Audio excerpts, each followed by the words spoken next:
Қарашаның 3-ші жексенбісі жерге дән егіп, қамбамызды нанға толтыратын ауыл шаруашылығы қызметкерлерінің кәсіби мерекесі аталып өтеді. Аталмыш сала өңір экономикасын дамытып, ауыл тұрғындарының әл-ауқатын арттыруда жетекші күшке айналып отыр. Өңірде 5000-нан астам ауыл шаруашылығы тауар өндірушілері қызмет етеді. 90 мыңға жуық адам жұмыспен қамтылып отыр. Мереке күні сала ардагерлерін, мамандарын және еңбек үздіктерін облыс әкімі Ғауез Нұрмұхамбетов құттықтап, ыстық ықыласын білдірді. Сіздерді айтулы мереке ауыл шаруашылығы қызметкерлері күнімен шын жүректен құттықтаймын. Халқымызда еңбек еткеннің еңсесі биік деген сөз бар. Күз маусымы дала еңбеккерлерінің мерейі тасып абыройы асқақтайтын кезең. Президентіміз Қасым-Жомарт Кемелұлы Тоқаев ауыл шаруашылығына озық технологияларды енгізіп, секторды бәсекеге қабілеттілігін арттыру мемлекеттің басты міндеті деп атап көрсетті. Аймақ басшысы ауа райына байланысты туындаған қиындықтарға қарамастан жақсы нәтиже көрсете білген диқандарға алғысын білдірді. Бүгінгі таңда облыстың агроөнеркәсіп саласында оң өзгерістер байқалуда. Заманауи кешендер мен инновациялық нысандар бой көтеріп жатыр. Жыл сайын машина трактор паркі жаңартылып, 2000-нан астам техника сатып алынады. Өңір елдің азық-түлік қауіпсіздігіне көп үлес қосуда.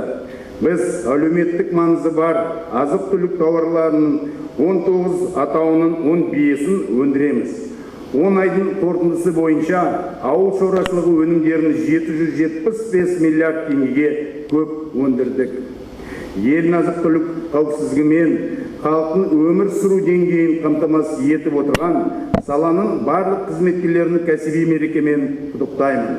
Сіздердің қажырлы еңбектеріңіз мемлекетіміздің дамуына қосып жатқан үлестеріңіз үшін алғыс айтамын.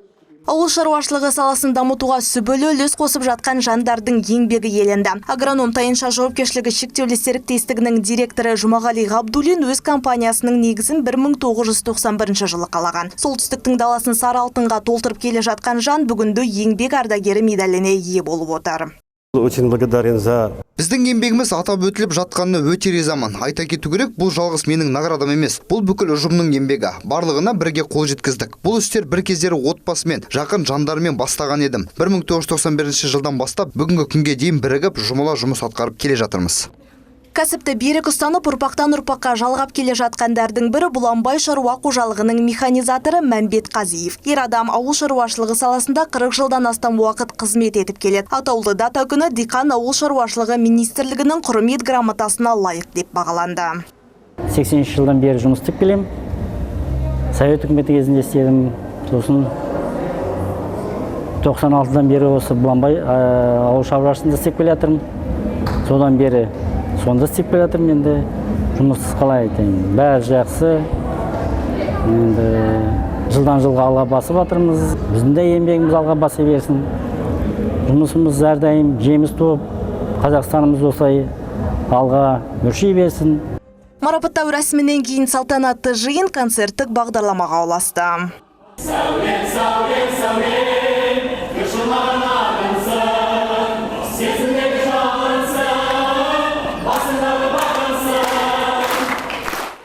Айта кетейік, мереке күні барлығы 35 адам марапатталды. Алтын алқапта талмай еңбектеніп жүрген мамандарға еңбек ардагері медалі, ауыл шаруашылығы саласының үздігі төс белгісі, ауыл шаруашылығы министрлігінің құрмет грамотасы мен облыс әкімінің құрмет грамотасы және алғыс хаты табысталды. Дана Асылханқызы, Қазбек Арықбаев, Первый Северный телеарнасы.